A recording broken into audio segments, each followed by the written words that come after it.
Bueno, abran sus Biblias en la segunda carta de Pedro, capítulo 3, versículos del 1 al 14.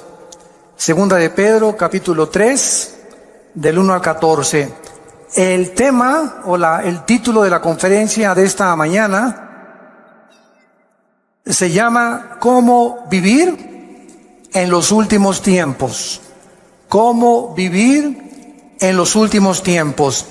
Dice así el apóstol Pedro en su segunda carta, capítulo 3, amados, esta es la segunda carta que les escribo, y en ambas despierto con exhortación vuestro limpio entendimiento, para que tengan memoria de las palabras que antes han sido dichas por los santos profetas, y del mandamiento del Señor y Salvador, dado por vuestros apóstoles, sabiendo primero esto, que en los últimos días vendrán burladores, andando según sus propias concupiscencias, y diciendo, ¿dónde está la promesa de su venida o de su advenimiento?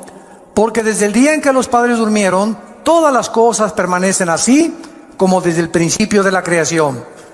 Estos ignoran voluntariamente que en el tiempo antiguo fueron hechos por la palabra de Dios los cielos y también la tierra que proviene del agua y por el agua subsiste, por lo cual el mundo de entonces pereció anegado en agua. Pero los cielos y la tierra que existen ahora están reservados por la misma palabra, guardados para el fuego en el día del juicio y de la perdición de los hombres impíos. Mas, oh amados, no ignoréis estos, que para el Señor un día es como 1000 años y 1000 años como un día. Vamos a detener nuestra lectura hasta este momento y vamos a analizar estos versículos uno por uno para, en primer lugar, darnos cuenta que si tú supieras que Cristo viene mañana, ¿cambiarías tus planes, tus prioridades, tus expectaciones? ¿Cuántas personas el otro día oí, por ejemplo, que un camión ahora en la nueva ruta, la nueva autopista que acaban de hacer de la Marquesa hacia Toluca, que son como 42 kilómetros, que te ahorran como 15, 18 minutos para no irte por la anterior? Se fue un camión, ya están prohibiendo la entrada de los camiones de redilas y los camiones grandes. Es una bajada impresionante. Bueno, no se calculó mucho, ¿verdad? Y el camión se fue contra la caseta y mató a la persona de la caseta, murió quemado junto con el chofer. Después vino otro accidente también, y gracias a Dios que pues ya hicieron otro desviamiento, una desviación para los camiones, y se le está prohibiendo a los que entren que ya no circulen por esa autopista. Lo que más me impactó fue que oí en el periódico que uno de los testimonios es que unos familiares de estas personas que murieron dijeron lo siguiente: mi tío, una de las personas que murieron, estaba cuando salió de la casa y voy a hacer esto, construir esto, etcétera, etcétera. Y nos damos cuenta, uno de los familiares es cristiano, nos damos cuenta que así es la vida. Hoy vivimos, hoy en la tarde, hoy en la noche o mañana, ninguno sabe si vamos a amanecer. Nadie sabe. Todas las personas salimos al mundo y con proyectos y visiones y trabajo, etcétera, etcétera, cuando lo más importante es que todos estamos condenados, somos como una lista de reos condenados a muerte, porque algún día tenemos que entregarle cuentas a Dios. Entonces, si tenemos esta conciencia de que hoy puede ser el último día en que Dios tal vez te esté hablando, y tal vez Dios te está dando la oportunidad de comenzar a cambiar ya tu trayecto y el camino que tú llevas, estoy seguro que cambiarías el rumbo de tu vida.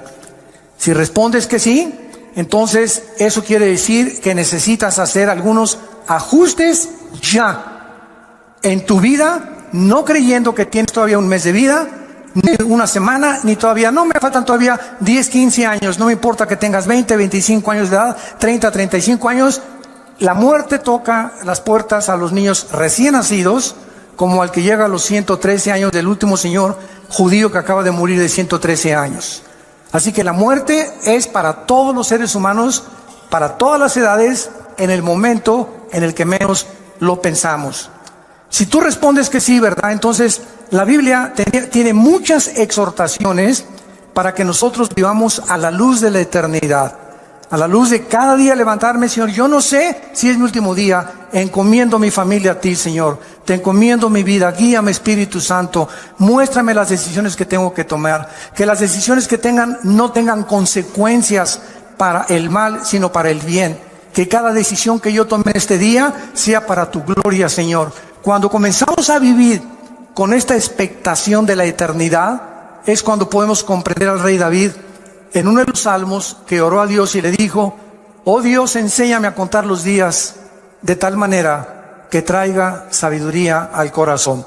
Vean por ejemplo en Romanos capítulo 13, versículos del 11 al 14, la exhortación que nos hace el apóstol Pablo.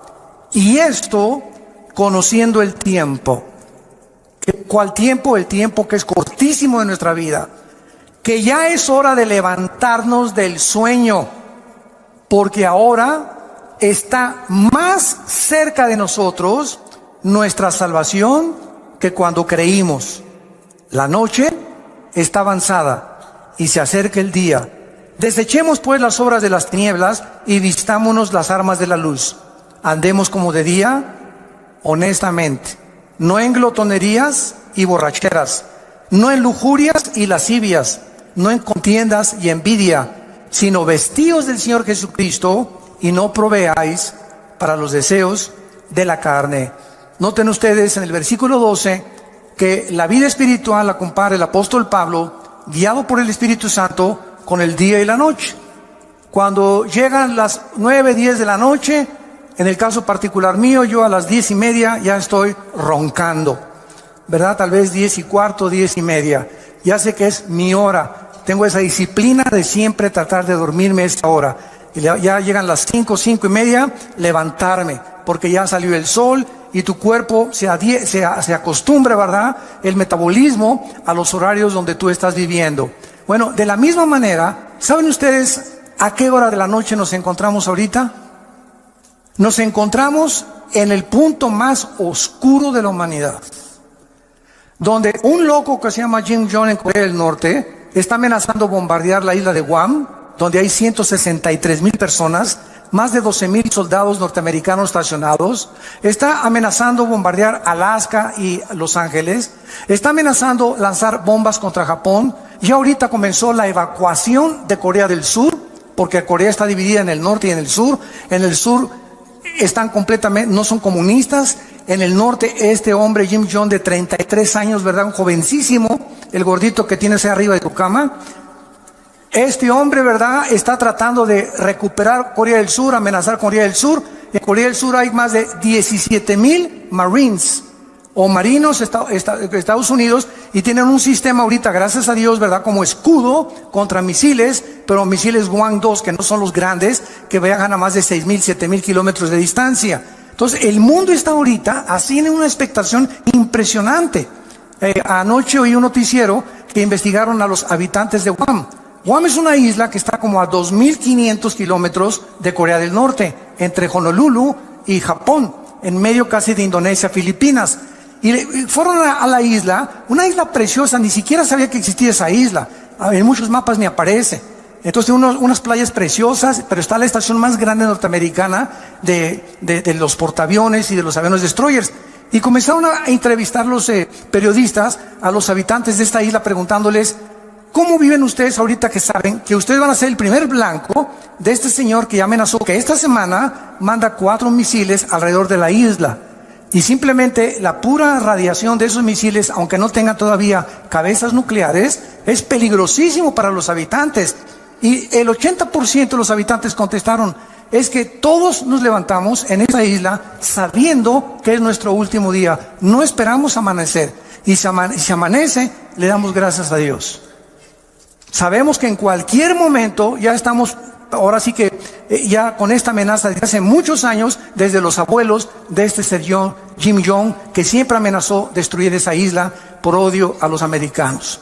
Entonces, cuando dijeron esto, me llamó la atención, porque es la forma como un cristiano debe de vivir. Todos sabemos que al levantarnos tal vez sea el último día. ¿Sabes tú acaso si mañana amaneces? ¿Sabes tú un accidente en la carretera, una bala perdida, un asalto, un secuestro, una enfermedad? Que vais al hospital mañana. Doctor, me siento de maravilla. Discúlpeme, don Pancho, pero los rayos X dicen que usted tiene cáncer y hay una metástasis que se le ha cundido por todo el cuerpo. Oiga, pero yo me siento bien. Usted se siente maravilla. Los rayos X no fallan. Usted tiene cáncer y tiene 3 meses de vida. Y así, de la noche a la mañana, te cambia el panorama de tu vida. Estoy seguro que cuando alguien recibe estas noticias, cambia completamente su manera de vivir.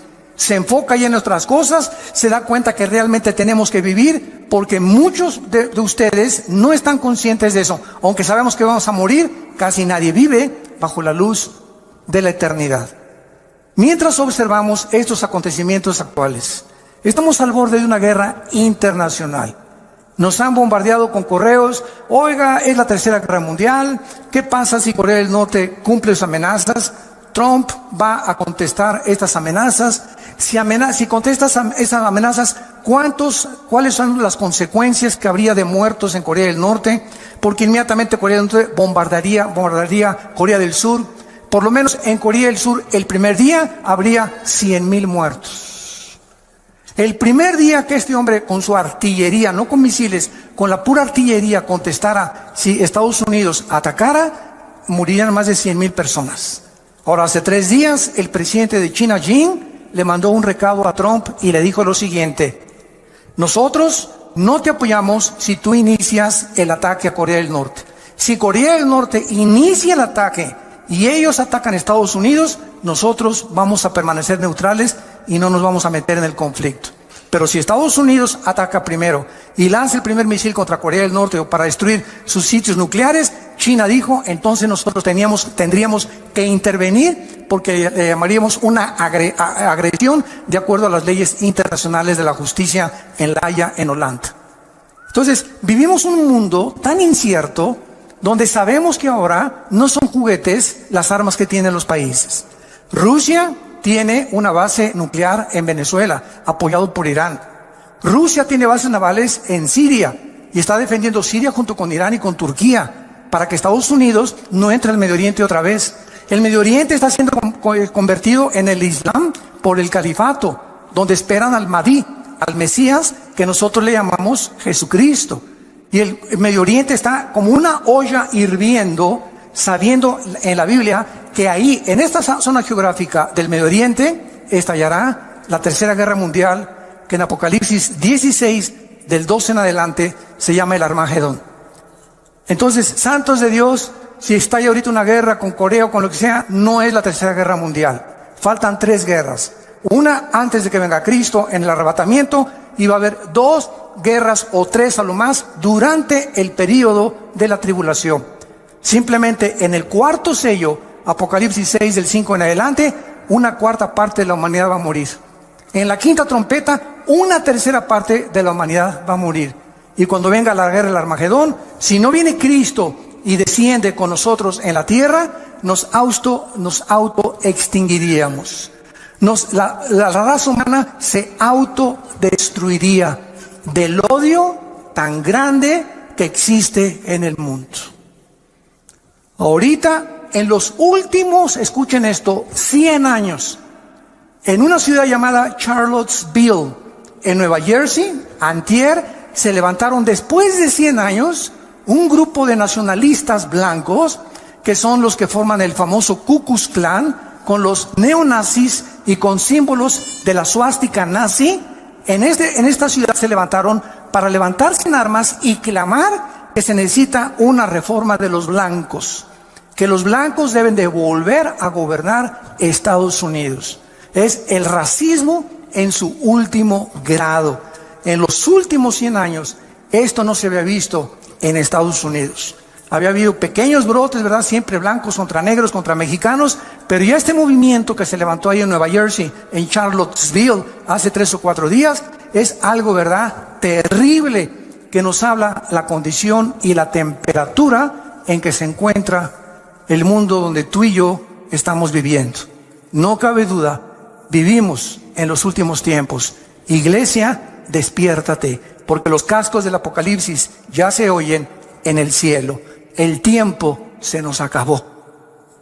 Muy bien, vamos pues a ver de qué manera nuestra esperanza en el regreso de Cristo debe afectar nuestra manera de vivir. Regresemos a nuestro pasaje de 2 de Pedro, capítulo 3, y vayamos estudiando cada versículo.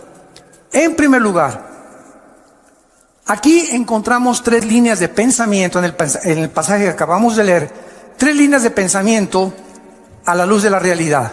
Número 1, se nos exhorta en primer lugar cómo vivir en los últimos tiempos, vivir a la luz de las promesas de Dios. Esta es la primera cosa que se nos aconseja, particularmente relacionadas las promesas con el futuro. Veamos lo que dice el versículo 1. Amados, esta es la segunda carta que les escribo, y en ambas despierto con exhortación, despierto vuestro limpio entendimiento, para que recuerden, para que tengan memoria de las palabras que antes han sido hechas por los santos profetas. O sea, tenemos que recordar, en primer lugar, viviendo en esta última generación, recordar las promesas que en el Antiguo Testamento se hicieron respecto al futuro que tú y yo actualmente estamos viviendo. Esto se refiere a todos los eventos futuros que se profetizaron en el Antiguo Testamento, como viene la gran tribulación, la segunda venida, la apostasía de la iglesia que ya estamos viviendo. Nunca la iglesia cristiana había sido bombardeada con tantas herejías, con tantas barbaridades que se están predicando y que se están enseñando en los últimos 30, 40 años. Es impresionante la cantidad de miles, ustedes no lo saben, miles de cristianos en Sudamérica y en Europa que dicen no encontramos una iglesia con sana doctrina. Y están reuniéndose en sus casas, nos piden nuestros videos, nuestras enseñanzas a través de los CDs, etcétera, etcétera. Tenemos más de 3,725 reuniones en casas en Sudamérica que se están alimentando con el curso que tenemos de ITI, el Instituto Teológico Internacional que dirige mi hermano Alejandro, y se están alimentando de eso 1 hora diaria y están juntándose en su casa porque no encuentran una iglesia de sana doctrina. Es impresionante. En una que les piden bolsas para vomitar, en otras que la cachetada del Espíritu Santo, el chicle del Espíritu Santo, la caída del Espíritu Santo, etcétera, etcétera, que si no hablas en lengua no tienes al Espíritu Santo. Bueno, es increíble a lo que la iglesia ha llegado. Y millones de cristianos, por no tener una vocación para estudiar la Biblia sistemáticamente, por libros, etcétera, etcétera, caen en la trampa y se comen y son engañados con todo lo que oyen. Nunca corroboran si lo que les enseñan es lo que enseña la palabra de Dios. Tengan memoria que esto va a venir, no nos asustemos, como me dicen muchos pastores. Acabo de estar en Guatemala el último fin de semana, se celebró el 67 aniversario de Radio Cultural en Guatemala, en la ciudad, que es la estación de radio más prestigiosa en los últimos 100 años. Y esta radiodifusora celebró el 67 aniversario, me invitaron a compartir la palabra, y el sábado se unieron casi más de 1,700 pastores de diferentes naciones de la ciudad de Guatemala, etcétera, etcétera. Y el domingo nos reunimos en el Parque Industrial y asistieron 18,000 personas. Entonces vemos nosotros que es una efervescencia de hambre de la palabra de Dios. Y cantidad de pastores me decían en Guatemala, hermano, es que necesitamos la sana doctrina, necesitamos regresar a las enseñanzas de la Biblia, a las enseñanzas que Cristo nos enseñó. Y yo el consejo que les daba es el siguiente: no se desilusionen, no se asusten. ¿Saben por qué? Porque Cristo nos los dijo. Cuando estas cosas sucedan, recuerden que yo se las dije antes. Entonces, esto tiene que suceder. No nos desilusionemos, al contrario, tiene que suceder, y si sucede es porque la Biblia es la palabra de Dios. Al contrario, esforcémonos, seamos valientes, echemos mano de la vida eterna, no perdamos la esperanza a la cual todos hemos sido llamados, estemos firmes y constantes en la fe, sabiendo que nuestro trabajo no es en vano. Entonces no es tiempo de ser cobardes, no es tiempo de ya me voy, tú una bola de hipócritas, esto no es cierto. Estos son los perdedores, los que quieren ponerse hasta atrás del ejército y no quieren ocupar las primeras líneas de comandantes y generales del ejército de Dios. Es muy fácil irte hasta atrás y decir, ya no peleo, ya me quedo en la casa, esto no es cierto, qué fácil es eso. Y dicen Apocalipsis 21:8, los cobardes encabezan la lista de los que van al lago de fuego. Los cobardes, no los adúlteros, no los homosexuales, no las lesbianas, no los secuestradores. Los cobardes son los primeros que dice Cristo que va a juzgar. Muy bien, entonces todas estas profecías ya se han cumplido, y la exhortación es que mantengamos estas promesas en nuestra mente, porque las vamos a necesitar. Dice el versículo 3, sabiendo primero esto. O sea, ¿por qué necesitamos recordar estas promesas? Porque en los postreros días, que es la época que estamos viviendo, que actual es la Biblia, vendrán burladores, andando en sus propias concupiscencias y diciendo, ¿dónde está la promesa del Hijo de Dios? Siempre ha habido guerras, siempre ha habido terremotos, siempre ha habido maldad, siempre ha habido pecado, bla, bla, bla, bla, bla, bla, bla, bla. Y así tenemos ahorita un mundo impresionante. Tú te metes, por ejemplo, a una conferencia bíblica, profética, y ves los comentarios. Hay buenos y hay negativos. Son puras mentiras. Es pura hipocresía. Y siempre hay estas cosas. Todas estas personas que mandan estos comentarios se les llama burladores. Y ahora es muy importante esto, porque eso nos explica por qué necesitamos aferrarnos a estas promesas. Un burlador, escuchen esto, no es lo mismo de una persona que tiene dudas, porque los que dudan honestamente están abiertos a las evidencias, pero el burlador es la persona que ni siquiera quiere oír las evidencias ni hacer caso de las evidencias o las pruebas que la Biblia ofrece para demostrarte que estás equivocado. El burlador se dedica a burlarse, a criticar, a despreciar y a atacar las cosas de Dios.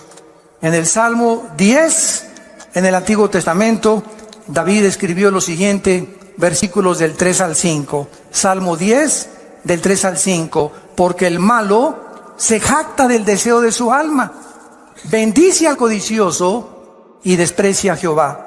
El malo, por la altivez de su rostro, no busca a Dios. No hay Dios en ninguno de sus pensamientos. Sus caminos son torcidos en todo tiempo. Tus juicios los tiene muy lejos de vista. A todos sus adversarios desprecia. Y en el capítulo 14, versículo 1, dice David, dice el necio en su corazón, no hay Dios. Lo más lejos que el hombre pueda llegar es reconocer que Dios tenía razón. Y a partir de ese punto ya no llegas más lejos sin Jesús en tu vida. Entonces es importante, ¿verdad?, darnos cuenta que por qué actúan estos burladores de esta manera. Regresamos a nuestro pasaje 2 de Pedro. Y dice el versículo 3, ¿por qué estos burladores que abundan en la televisión, en las telenovelas, en los programas y en las entrevistas del radio, en el cine, en las películas? ¿Saben ustedes, santos de Dios, por qué esta gente actúa de esa manera?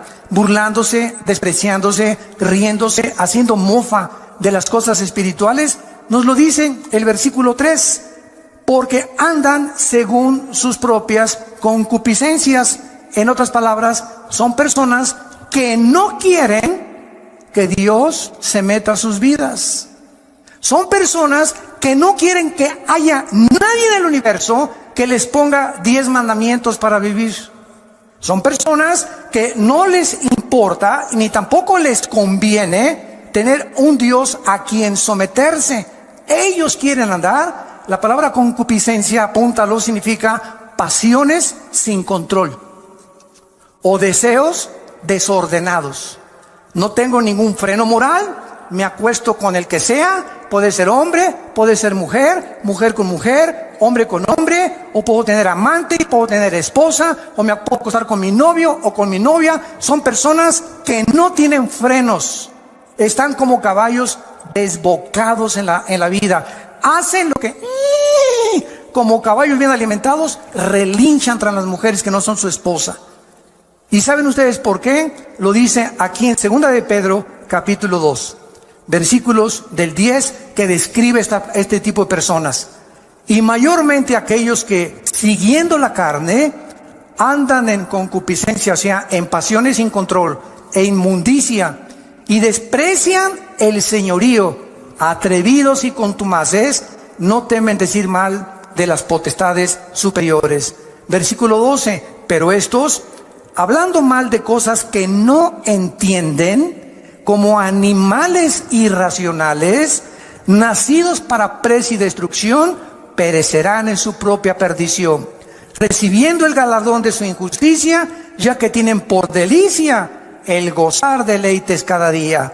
Estos son inmundicias y manchas, quienes aún mientras comen con ustedes, se recrean en sus errores, tienen los ojos llenos de adulterio, no se sacian de pecar, seducen a las almas inconstantes, tienen el corazón habituado a la codicia y son hijos de maldición. Por eso se burlan de ti. Por eso te critican que eres cristiano. Por eso se mofan de la Biblia en los periódicos, en los libros, en las películas, en las telenovelas, etcétera, etcétera, etcétera. Porque detrás de estas personas se encuentra el 99% de las veces una vida de inmoralidad. Odian la luz, odian la santidad, odian a Jesús, aman las tinieblas. En el Evangelio de Juan capítulo 3 dice, y esta es la condenación, que la luz vino al mundo y los hombres amaron más las tinieblas que la luz. ¿Por qué? Porque sus obras eran malas. Porque todo aquel que aborrece la luz no viene a la luz. ¿Por qué? Porque la luz te muestra cómo eres. Y cuando nos ilumina el Espíritu Santo, nos damos cuenta, qué bárbaro, soy un basurero. Estamos podridos en maldad. Y cuando reconocemos esa maldad y esa podredumbre con la cual nacimos, el pecado original, es cuando, Dios mío, ten misericordia de mí. Y hay una cruz en la gracia de Dios, a la cual nos podemos acercar y ser lavados con la sangre del Hijo de Dios. Muy bien, estos burladores también toman posiciones pseudocientíficas. Miren lo que dice el versículo 4. Y dicen, ¿dónde está la promesa de su advenimiento? O sea, de que va a venir. Porque desde el día que los padres durmieron, todo permanece igual.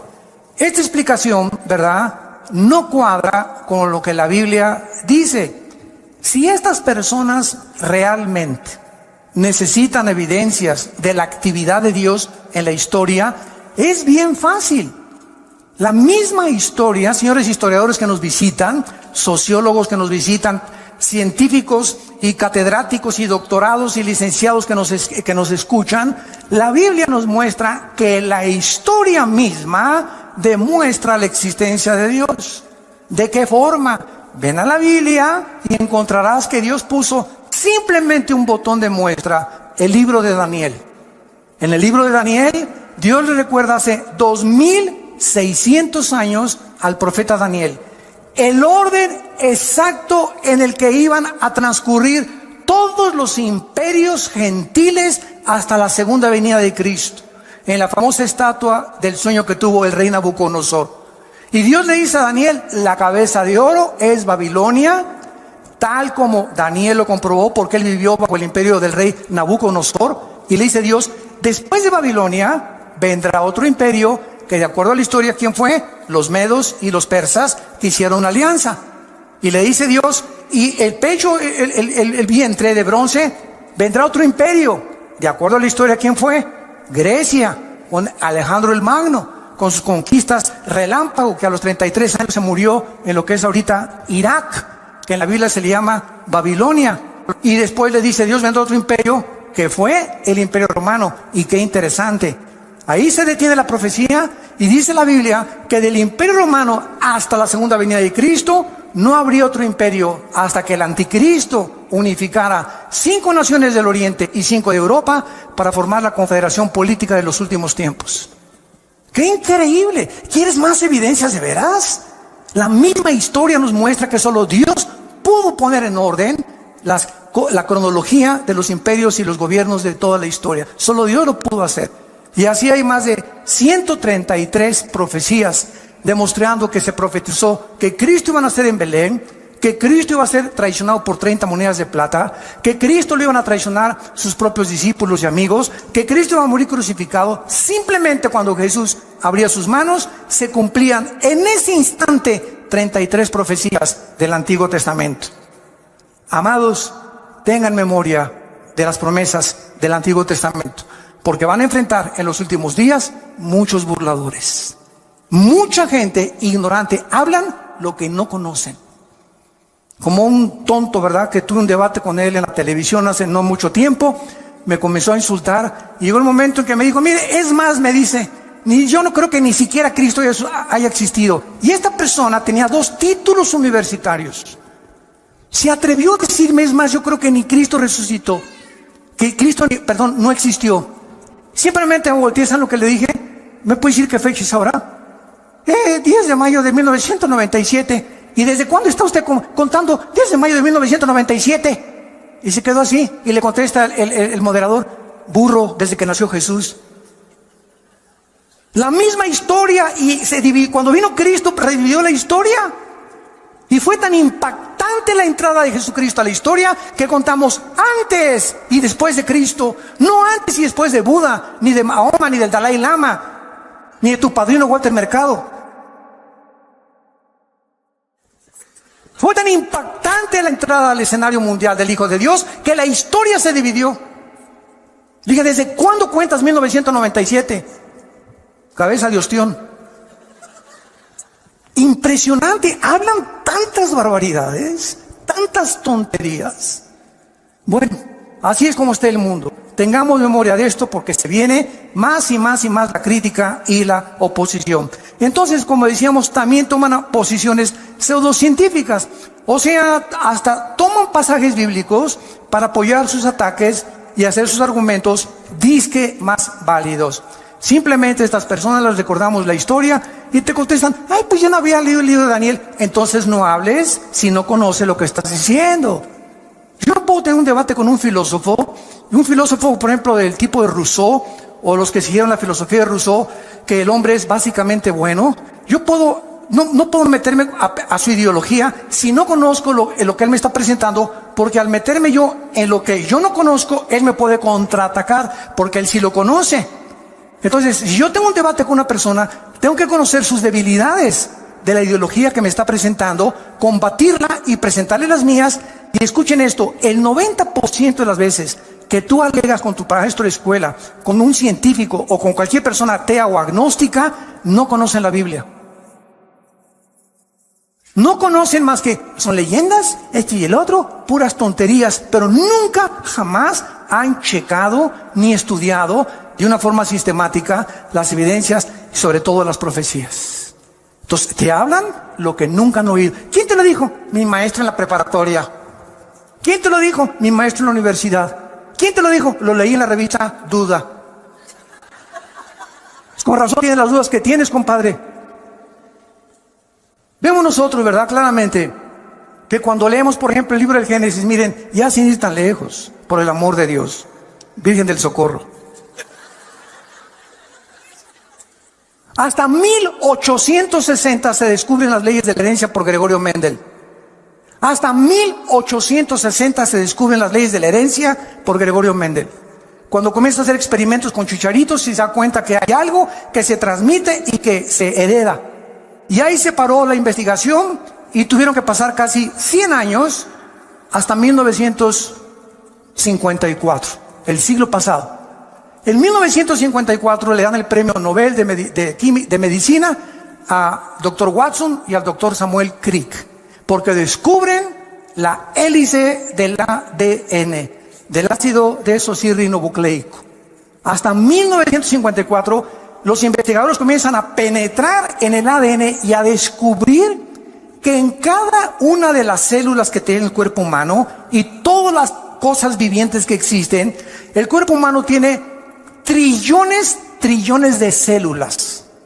Y en cada célula que tenemos, escuchen esto, en cada célula hay 500 enciclopedias británicas escritas. ¿Me escuchaste? La información que tiene el ADN en cada célula equivale a 500 enciclopedias británicas. Con 4 letras nada más. Y en esa información inteligente que cada célula tiene, está escrito tu color de ojos, tu color del pelo, mi color de piel, nuestra estatura, todas las características que tenemos y venimos heredando desde Adán y Eva. Abuelos, bisabuelos, tatarabuelos, todo se encuentra en cada célula. Entonces, el ADN y el código genético que tengo yo en mis células, le sacan una a Chita, y cuando examinan el ADN de Chita, no corresponde al ADN que yo tengo. ¿Qué significa esto? Que cuando se mezcla un perro con un gato, un burro con un caballo, un león con una cebra, el ADN impide a través de los aminoácidos de la biología que haya una mezcla de especie contra especie, porque entonces se rompe el patrón que Dios estableció desde el Génesis, como lo vamos a ver, capítulo 1, versículos 12 y 13, que todo tiene que ser de acuerdo a su género y a la forma en la que tienen ellos su desarrollo, como las frutas, los animales y nosotros los seres humanos. Cuando se cruzan dos especies, nacen híbridos. Cruza un caballo con una burra, ¿y qué nace? Una mula. Y cuando la mula la quieres volver a cruzar, no puedes porque es híbrida.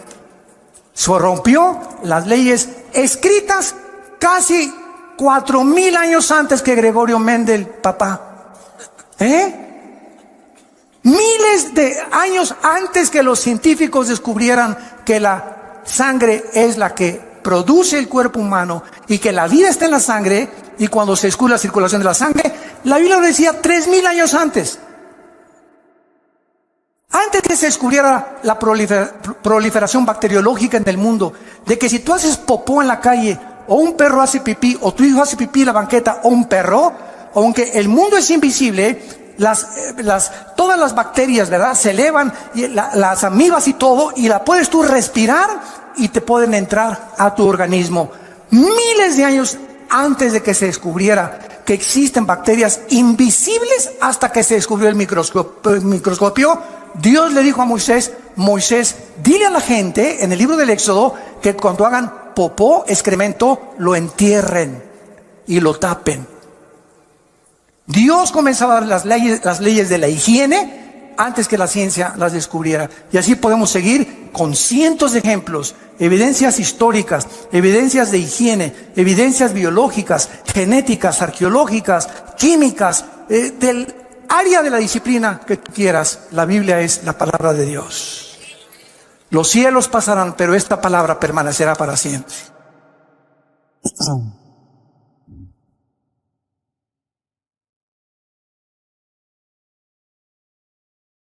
Ahora, vemos también, ¿verdad?, que es importante el tiempo de Dios. Porque esta es la pregunta que también dicen, no todas las cosas han sido igual. Siempre ha habido guerras, etcétera, etcétera. Es verdad. Siempre ha habido guerras. Es más, el Instituto para la Investigación de la Paz en Suecia, Estocolmo, ¿sabe lo que dictaminó hace algunos años? El Instituto para la Investigación de la Paz en Suecia, Estocolmo, que de los aproximadamente 6000 años de historia que el ser humano tiene, solamente han habido 25 años de paz. En 6000 años, el ser humano solo ha tenido 25 años sin guerras. ¿Qué significa esto? Que la historia del ser humano es guerra tras guerra, generación tras generación, por nuestras pasiones, la codicia, quiero tu terreno, quiero conquistar esa área geográfica, quiero tener esta colonia aquí, los franceses, los ingleses, los austriacos, los judíos, los árabes, etcétera, etcétera. Todo el mundo siempre ha estado en continua guerra. Hace algún tiempo, tengo aquí las palabras de uno de mis autores favoritos, C.S. Lewis. Fue profesor de la Universidad de Oxford Y en 1939, C.S. Lewis consigue sus libros, La grandeza del cristianismo, El problema del dolor. Bueno, es increíble mente científica, y fue el más grande ateo de Inglaterra. Y siendo el más grande ateo de Inglaterra, se convierte C.S. Lewis y comienza a escribir, no sabes, la literatura más profunda que existe científica cristiana. Y en 1939, C.S. Lewis, cuando la Segunda Guerra iba a comenzar, escribió esto. Y dijo así: la guerra no crea ninguna situación absolutamente nueva. Simplemente agrava la situación permanente humana para que no la ignoramos. La vida humana siempre ha sido vivida en la orilla de un precipicio. Estamos equivocados cuando comparamos la guerra con la vida normal. La vida nunca ha sido normal. Cuando explotó la Segunda Guerra, ¿de qué nos extrañamos? En otras palabras, siempre ha habido guerras. Es la condición permanente del ser humano. Si no hay guerras, buscamos la manera de pelearnos. Y llegamos al precioso siglo XXI. Y la luna, y los descubrimientos tecnológicos, internet desde los 90s, y los satélites de comunicación, iPad, IQ, chips, bla, bla, bla, bla, bla, Aladín y la lámpara maravillosa.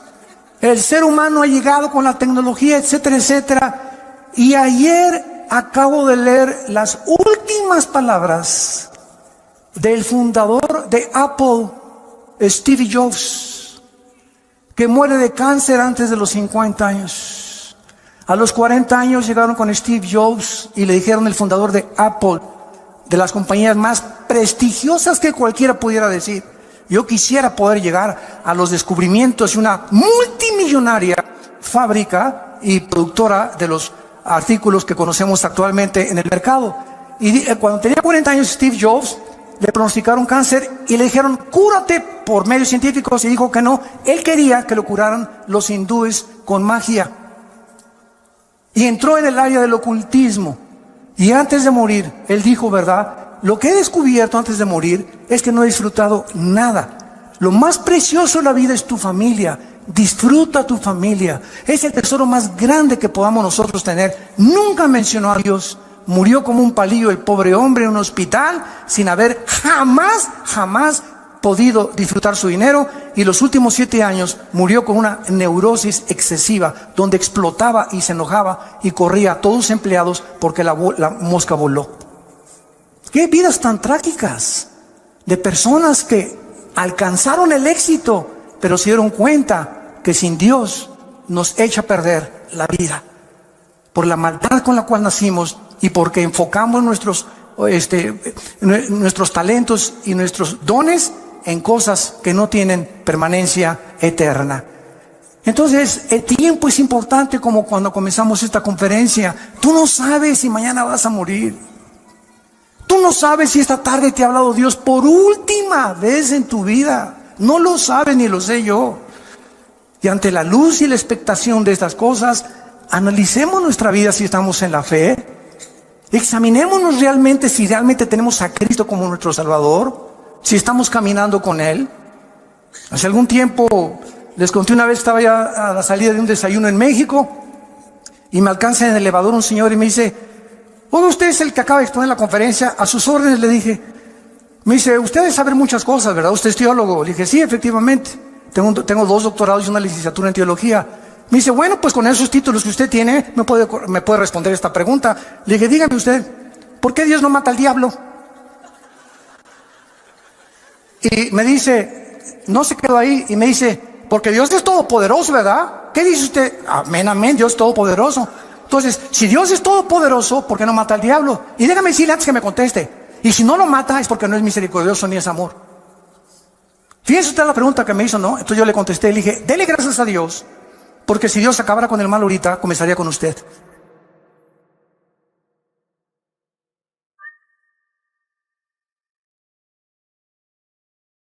Segunda de Pedro, capítulo 2, lo acabamos de leer, versículo 9.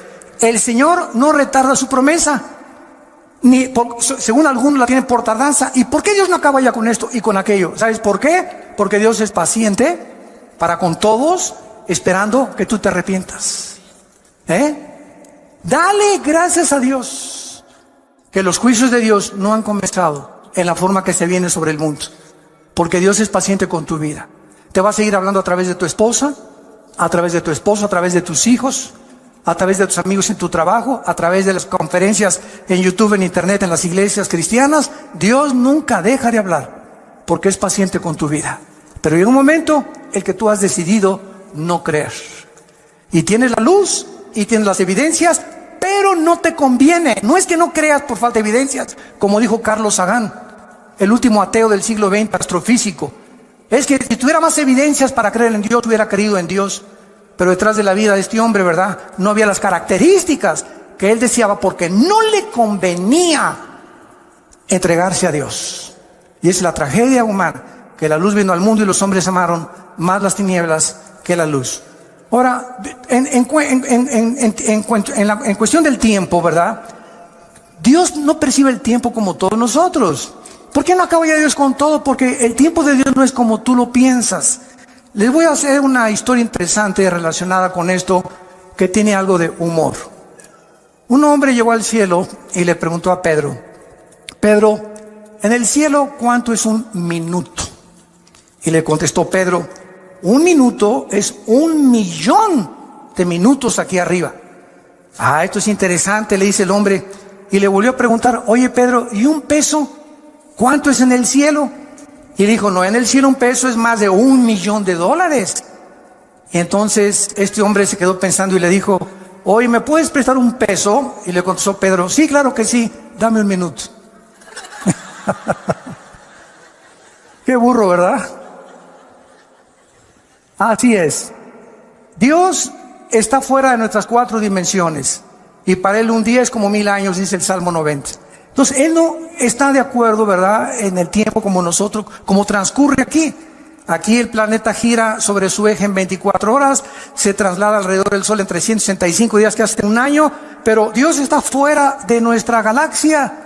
Él está fuera de las 4 dimensiones. Tú y yo vivimos en 4 dimensiones. Dios es un ser extradimensional. Entonces Él enfoca y todas las cosas las ve completamente diferente a nosotros. Y cuando estemos en el cielo, después de que veamos lo que nos espera y las bendiciones que tenemos, que vamos a tener, y qué Disneylandia, ni qué Reino Ventura, ni qué Riviera Maya, ni qué ni Honolulu, ni qué nada. Cuando estemos ahí en el cielo, vamos a ver nuestro pasado y todo lo que sufrimos, 50 años, 60 años. Mira, en tus 60 años que has sufrido, desde que tú naciste no fueron puro sufrimiento. Cálmate, ya le ganaste a Job. Entonces la vida no es todo sufrimiento. Tenemos épocas, ¿verdad?, de sufrimiento y de tristeza y valles y montañas, porque así es la vida humana. Pero cuando estemos en el cielo y veamos esas épocas y meses o años que sufrimos, no se van a comparar y van a parecer como solamente una mala noche en un hotel de quinta categoría que pasamos, comparado con lo que nos espera en la eternidad. Y diremos ahí: valió la pena vivir para Cristo. Y ahí voltaremos hacia atrás y diríamos: ¿de eso nos estábamos quejando? ¿Teníamos tanta prisa cuando la eternidad nos está esperando con las bendiciones infinitas que Dios tiene para todos aquellos que le han entregado su corazón? Es por eso que nosotros debemos vivir a la luz de la eternidad. Dice el versículo 9: el Señor no retarda su promesa, sino que es paciente. Muchos la tienen por tardanza. Ay, ¿cuándo viene Jesús? Ay, que se acabe ya todas estas cosas. Desde tu perspectiva del tiempo y desde mi perspectiva del tiempo, elevemos nuestro corazón y nuestra alma a Dios.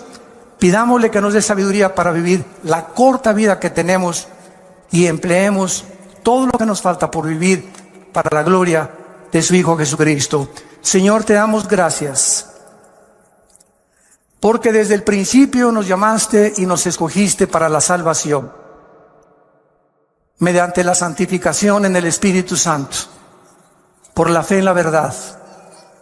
Y nos llamaste por medio de tu Evangelio para alcanzar la gloria de Jesucristo. Bendito sea el Hijo de Dios, que lo resucitó a los 3 días de los muertos y nos hizo renacer a nosotros para una esperanza viva por medio de Él, para una herencia incorruptible, inaccesible en los cielos, que somos guardados por el poder de Dios mediante la fe, esperando la bienaventurada esperanza y la gloriosa venida de nuestro Señor en las nubes, que nos arrebatará y nos sacará de este mundo en cualquier momento para estar siempre con Él. Oh Dios, una vida muy corta, tal vez demasiado corta, nos has dado. Vivámosla pues a la luz de la eternidad, echando mano de la vida eterna, peleando la buena batalla de la fe, exhortándonos a ser valientes y vivir para Jesús. Corramos la carrera, despojándonos de todo peso y de pecado que nos asedia, esperando la bienaventurada venida de Jesucristo, y corramos esta carrera con paciencia, sabiendo que es fiel el que nos llamó. Muchas personas en este momento no tienen a Cristo. Yo los invito a que vengan a la cruz.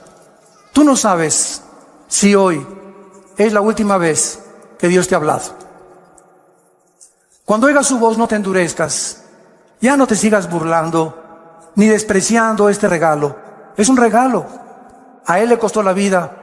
A ti solamente es reconocer que necesitas a Jesús en tu corazón. Si tú quieres arrepentirte en este momento y venir a la cruz, dile a Dios. Ahí desde donde tú nos estás escuchando, tal vez nos están escuchando de muchas cárceles, de muchas camas de hospitales, de muchas salas en sus casas. Donde te encuentres, dile: Señor, perdona mis pecados. Ya no quiero vivir en el camino que llevo. Doy gracias porque en esa cruz pagaste con tu sangre por ellos. Entra a mi vida en este instante, Jesús, porque creo que a los 3 días volviste a vivir. Venciste la muerte, a Satanás y al pecado, para darme esta victoria a mí, que no la merezco, pero por tu gracia la recibo y tu misericordia. Dame el poder para vivir la corta vida que me queda y poder enseñarles a mucha gente este camino en el cual ahora me encuentro. En el nombre de Jesús. Amén. Gracias a Dios por la Biblia.